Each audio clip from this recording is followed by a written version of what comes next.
আসসালামু আলাইকুম। প্রিয় দর্শক,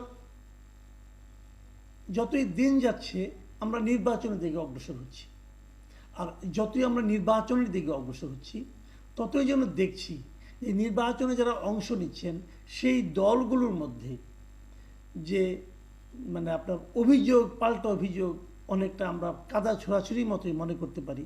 এই ধরনের অভিযোগ, পাল্টা অভিযোগ আমরা দেখতে পাচ্ছি এবং সেটা ধীরে ধীরে তীব্র থেকে তীব্রতর হচ্ছে। আপনাদের মনে আছে যে কিছুদিন আগে, এই কয়েকদিন আগের কথা বলছি, তথ্য বিষয়ক উপদেষ্টা মাহফুজ আলম একটা অনুষ্ঠানে গিয়েছিলেন এবং সেখানে যে উনি বলেছিলেন যে কিভাবে প্রশাসনের এবং বিভিন্ন প্রতিষ্ঠানের শীর্ষ পদগুলিতে, গুরুত্বপূর্ণ পদগুলিতে বিএনপি এবং জামায়াতে ইসলাম তারা দখল করে নিয়েছিল। এটা কিন্তু উনি বলেছিলেন, একদম স্পষ্ট করে বলেছিলেন যে তারা কেমনে নিয়ে গেছে। গুরুত্বপূর্ণ পদ কি? বিভিন্ন সচিবালয়ে বিভিন্ন গুরুত্বপূর্ণ পদ, ডিসির যে পোস্টগুলো সেগুলো, অথবা ইউনিভার্সিটির বিভিন্ন পোস্টগুলো, অথবা নানা ধরনের সরকারি প্রতিষ্ঠানের যে পোস্টগুলো সেগুলোতে নিজেদের লোককে বসানোর একটা প্রতিযোগিতা ছিল। এবং সেই প্রতিযোগিতায় কে জিতেছে বলা বড় কঠিন। এই কারণে আমি দুদিক থেকে অভিযোগ শুনেছি। অনেকে বলেছেন যে বিএনপিরা বেশি দখল করার চেষ্টা করেছে ওই চাঁদাবাজির যেখানে টাকা, নগদ যেখান থেকে ইনকাম হয় সেরকম জায়গাগুলো, আর জামাত স্ট্র্যাটেজিক্যালি অগ্রসর হয়েছিল। এরকম কথা শুনেছি আমরা বিভিন্ন সময়। এবারে আমরা দেখলাম নির্বাচনের আগে, নির্বাচনের সময় এই পদগুলো খুব গুরুত্বপূর্ণ। কোন পদে কে থাকবে, কীভাবে প্রভাব বিস্তার করবে, এগুলো কিন্তু খুবই গুরুত্বপূর্ণ। এবং এই জন্য এই পদগুলিতে কে কোনটা দখল করছে এটা জেনে অভিযোগ, পাল্টা অভিযোগ। আমরা সর্বশেষ যেটা শুনলাম আজকে জামায়াতের পক্ষ থেকে একটা কঠিন অভিযোগ উঠেছে, কিন্তু খুব কঠিন অভিযোগ। সেই অভিযোগটা আজকে দুপুরে ওনাদের একটা প্রোগ্রাম ছিল। ওনারা তো 5 দফা দাবি নিয়ে আন্দোলন করছেন, এটা তো আপনারা জানেনই। সে 5 দফা নিয়ে আলোচনা আমরা একাধিকবার করেছি, প্রয়োজনে আরও করতে হবে হয়তো আগামীতে। সেখানে এই যে গণভোট আছে, পিআর পদ্ধতিতে নির্বাচন আছে, এগুলো নিয়ে তারা 5 দফা দাবি তারা দিয়েছে। সেই দাবির জন্য তারা যে মানববন্ধন করেছিল, একটা মানববন্ধন আপনার মৎস্য ভবনের মোড়ে থেকে হয়েছিল। এখানে উপস্থিত ছিলেন তাদের নায়েবে আমির সৈয়দ আবদুল্লাহ মোহাম্মদ তাহের। তিনি সেখানে বলেছেন তার যে অভিযোগটা, যে সৎ এবং নিরপেক্ষ লোকদেরকে বিভিন্ন গুরুত্বপূর্ণ জায়গায় পদায়ন করার জন্য তাদের একটা অনুরোধ ছিল। উপদেষ্টারা কিন্তু সেটা শুনে নাই, বরং উপদেষ্টা নাকি ষড়যন্ত্র করেছে। ষড়যন্ত্র করে তারা কি বলেছে সেগুলি নাকি তাদের কাছে আবার ভয়েস রেকর্ডও আছে, টেলিফোন তাদের কণ্ঠের রেকর্ড তাদের কাছে নাকি আছে, জামাতের কাছে। যে সেখানে তারা কীভাবে জামাতের বিরুদ্ধে, যেহেতু ষড়যন্ত্র অতএব জামাতের বিরুদ্ধে দিতে হবে, যেহেতু জামাতের নেতা অভিযোগ করতেছেন। জামাতের নেতা তো আর জামাতের পক্ষের ষড়যন্ত্রগুলো বলবেন না, এই জামাতের বিপক্ষে গিয়েছি বলে উনি বলছেন। এবং এই ষড়যন্ত্রের মূল ব্যাপারটা কি? মূল ব্যাপারটা হলো, কয়েকদিন আগে আপনারা জানেন যে জনপ্রশাসন মন্ত্রণালয়ের যিনি সচিব, সেই পদে পরিবর্তন হয়েছে। আগে যিনি ছিলেন মুখলেসুর রহমান, ওনাকে এখান থেকে সরিয়ে দেওয়া হয়েছে, সরিয়ে নতুন একজন সচিবকে নিয়োগ দেওয়া হয়েছে। যাকে নিয়োগ দেওয়া হয়েছে সেটা নিয়েই আসলে জামাতের মূল আপত্তিটা। তারা মনে করছেন এই লোকটা বিএনপির লোক। এবং দেখেন উনি এইটা বলতে যে কি বলেছেন, আগে ওনার এইটা শুনেন উনি এখানে কি বলেছেন। উনি বলেছেন যে তারা বলেছেন যে সৎ ও যোগ্য লোককে বসানো, তারা যে বলেছিলেন যে ওই পদটা যেন সৎ এবং যোগ্য লোককে দেয়। কারণ জনপ্রশাসন বিষয়ক যে সচিব, ওনার হাতে কিন্তু অনেক গুরুত্বপূর্ণ কাজ থাকে, কারে কোথায় নিয়োগ দেওয়া হবে, বিশেষ করে নির্বাচনের সময়। তো সেখানে তাহের সাহেবের বক্তব্য আমরা বিস্ময়ের সঙ্গে লক্ষ্য করছি, আমাদের সঙ্গে কথা বলার একদিন পরেই এমন এক ব্যক্তিকে সেখানে নিয়োগ করা হয়েছে যার অতীতের দুর্নীতির ইতিহাস অনেক লম্বা। সে একটি দলের প্রতি পরিপূর্ণভাবে অনুগত এবং বিভিন্ন সময়ে একটি বিশেষ দলের ছাত্র ও রাজনৈতিক সংগঠনের বিভিন্ন পোর্টফোলিওতে দায়িত্ব পালন করেছে। এই হলো তাদের অভিযোগ, যে ওই লোকটা একসময় একটি বিশেষ দল, মানে বোঝা যাচ্ছে বিএনপি কথা বলা হচ্ছে, তাদের বিভিন্ন অঙ্গ সংগঠন এবং তাদের মূল দলেও নাকি তার একটা পোর্টফোলিও ছিল বলে তাহের সাহেব অভিযোগ করেছেন। এখন এই অভিযোগটা করতে যে এর সঙ্গে নাকি আপনার উপদেষ্টারা 4 জন না 5 জন উপদেষ্টা, ওনার বলে আপনি স্পষ্ট করে ওনাটা পড়ে শোনায়। উনি বলেছেন সরকারের 4 থেকে 5 জন উপদেষ্টা একটি বিশেষ দলের পক্ষে সব নিয়োগকে নিয়ন্ত্রণ করে একটি দলের দলীয় সরকারে পরিণত করার চেষ্টা করছে। মানে ওনাদের দাবি হলো যে এই সরকারটাকে একটা দলীয় সরকারে পরিণত করছে এই সরকার। কোন দলীয়? ওনার দল তো না, তাহলে বিএনপি দলীয়, তাই তো হবে। আপনারা মনে করেন কয়েকদিন আগে যখন নাকি সেই জুন মাসের বৈঠকটা লন্ডনে না হয়েছিল, হওয়ার আগে বিএনপি কিন্তু পাল্টা অভিযোগ করেছিল যে এই সরকার একটা দলের পক্ষে অনুগত হয়ে যাচ্ছে। তারা অবশ্যই এনসিপিকে মানে সরাসরি বলেছিল, এবং তারা 2 জন উপদেষ্টার 3 জন উপদেষ্টার পদত্যাগ পর্যন্ত চেয়েছিল। এই 3 জন উপদেষ্টাকে পদত্যাগ করতে হবে। ওই 3 জন উপদেষ্টাকে পদত্যাগ করেছেন না? করেনি, তারা এখন ওখানে আছেন।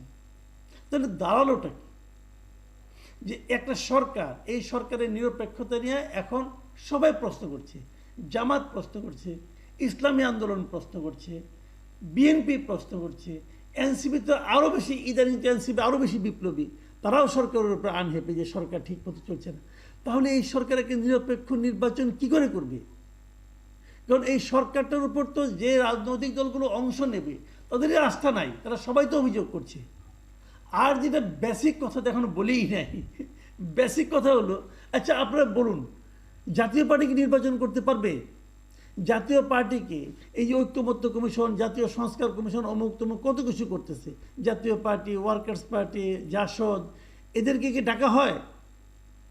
এদেরকে বাদ দিয়ে আপনি জাতীয় ঐক্যমত্য কীভাবে করবেন? হ্যাঁ, আমি মানলাম যে আওয়ামী লীগের কথা বললে আপনাদের আবার অনেকে জ্বর এসে যায়, যে আওয়ামী লীগের কথা বলা যাবে না, কারণ আওয়ামী লীগকে তারপরে তার কর্মকাণ্ড নিষিদ্ধ করেছেন। ঠিক আছে, আওয়ামী লীগের রাজনৈতিক কর্মকাণ্ড নিষিদ্ধ করেছেন, তারপরে তো আওয়ামী লীগকে মতামত নেওয়ার জন্য ডাকতে পারতেন। এটা তো রাজনীতি না, তারা তো এই দেশের নাগরিক। আপনি জাতীয় ঐক্যমত্য করবেন, সেই জাতীয় ঐক্যমত্য, ওরা কি জাতির অংশ না? আওয়ামী লীগের কি কিছু ভোটার নাই? আওয়ামী লীগের যা ভোটার আছে, আমি তো আপনাকে গ্যারান্টিতে বলি, বিএনপি ছাড়া বাদ বাকি সব দল মিলালে তো আওয়ামী লীগের সমান ভোট হবে না। আওয়ামী লীগের ভোটারদের যে কি কোনোই গুরুত্ব নাই এই নির্বাচনে। দেখেন, একটা নির্বাচন যখন হয়, সেই নির্বাচনে পার্টি কয়টা বলুন তো? পক্ষ কয়টা? পক্ষ হয়ে আসলে একটা হলো রাজনৈতিক দলগুলো, তারা ভোট চায়, আরেকটা হলো সাধারণ মানুষ যারা ভোট দেয়, আরেকটা হলো সরকার যারা ভোট পরিচালনা করে, মানে নির্বাচন কমিশন বলি আমি এটাকে, নির্বাচন কমিশন যারা ভোটটাকে পরিচালনা করে, আর ওই সময়কার সরকার যারা প্রশাসনটাকে নিয়ন্ত্রণ করে। মূলত এই 4টাই কিন্তু এই পক্ষ, এবং এই 4 পক্ষের মধ্যে সবচেয়ে গুরুত্বপূর্ণ পক্ষ কোনটা? সবচেয়ে গুরুত্বপূর্ণ পক্ষ হলো জনগণ, যারা ভোটটা দেয়। তাহলে যে লোকগুলো নৌকা আমাকে ভোট দিতে এতদিন এবং এখনো দিতে চায়, তো তাদের জন্য আপনারা কি রাখছেন? কিছুই রাখেন নাই। কিন্তু তো আপনি আমাকে বলে, অনেকে বলে যে ইদানিং অনেকে বলতে শুনি যে না, যারা আওয়ামী লীগের ভোটার আছে তারা ভোট দিতে পারবে। যারা ভোট দিতে যদি পারে, তাহলে নির্বাচনে অংশ নিতে পারবে না কেন? যে লোক ভোট দিতে পারে সে কি ভোট চাইতে পারবে না? তাকে আপনি ভোট চাইতে দেবেন না, তত আপনি দিচ্ছেন না।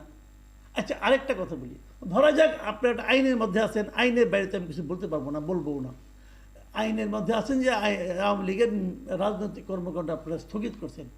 এর আফটার এফেক্ট কী হবে সেটা অন্য হিসাব, ওই আলোচনা আমি যাচ্ছি না আপাতত। কিন্তু আওয়ামী লীগকে আপনি রাজনীতি করতে দিবেন না, মানে নির্বাচনও করতে দিবেন না, ভালো কথা, দিবেন না। তাহলে আওয়ামী লীগের যারা লোক আছে, যারা নাকি আওয়ামী লীগ করতো, অথবা এখন তো তারা রাজনীতি করতে পারবে না, কিন্তু তারা আওয়ামী লীগের ব্যানার ছেড়ে যদি তারা স্বতন্ত্র নির্বাচন করতে চায়, সেটা কি দিবেন? এটা নিয়ে কিন্তু কেউ কিছু বলে না। সবাই বলে যে আওয়ামী লীগের ভোটাররা ভোট দিতে পারবে, কিন্তু আওয়ামী লীগের ভোটাররা স্বতন্ত্র নির্বাচন করতে পারবে কিনা এই ব্যাপারে কিন্তু কিছু বলে না। আমার কেন যেন মনে হয় এই সরকার তাও দিতে চায় না। কারণ যদি আওয়ামী লীগের কেউ যদি নির্বাচন করতে চায় স্বতন্ত্রভাবে, আমার মনে হয় তাকেও মবের শিকার হতে হবে, আমার যে ধারণা। কারণ তারা তো বাড়ি ঘরেই থাকতে পারে না, বিভিন্ন জায়গা থেকে তো খবর পাই। তাদের একটাই অপরাধ, সে একসময় আওয়ামী লীগ করতো, অথবা আওয়ামী লীগের সঙ্গে তারা জড়িত ছিল, অথবা আত্মীয় স্বজন আওয়ামী লীগ করে। এই অপরাধেও তাদেরকে বাড়ি ছাড়া, ঘর ছাড়া অনেক জায়গায় করা হয়েছে, লুটপাটের শিকার হতে হয়েছে। তাহলে তারা কীভাবে নির্বাচন করবে? এমন একটা উদ্ভট নির্বাচনের আয়োজন করে আমাদের সরকার প্রধান বলছেন এটা নাকি ইতিহাসের শ্রেষ্ঠ নির্বাচন হবে। এমন একটা নির্বাচন আপনারা দিচ্ছেন, এমন একটা সরকারের অধীনে নির্বাচনটা হচ্ছে, যে সরকারের উপর আওয়ামী লীগের তো আস্থা নাই, তো নাই, স্বাভাবিক, তারা তো ওদের যে নিষিদ্ধ করছে, আস্থা কীভাবে থাকবে? আওয়ামী লীগের যারা সহযোগী ছিল তাদের কথা বাদ দিলাম, জাতীয় পার্টি তাদেরও আস্থা নাই। যারা তাদেরকে খুব সাপোর্ট করে তারাও কি বিভিন্ন সময় এই সরকারকে নিরপেক্ষ বলেছে? এখন তো বলছে না, জামাতি তো বলছে না, এনসিপিও বলছে না, ইসলামী আন্দোলন বলছে না, কয়েকদিন আগে বিএনপিও বলতো না, এখন বিএনপি আবার বলে। এখন বিএনপি যেহেতু তাদের সুবিধা হচ্ছে, এখন তারা বলে তারা এই সরকারকে সমর্থন দিবে।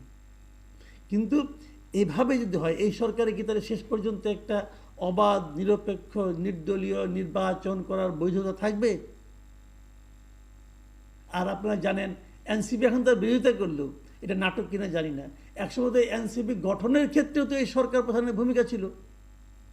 উনি এমন এমন কথা বলেছেন যে সবাই এনসিপিকে কিংস পার্টি হিসাবে বলে। হয়তো কিংস পার্টির সেই লেবাসটা, সেই বদনামটা ঘুচানোর জন্য এখন তারা বিরোধিতা নাটক করছে, এটাও হতে পারে।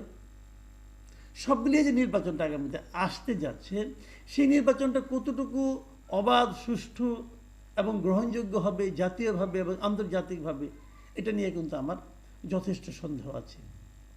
আর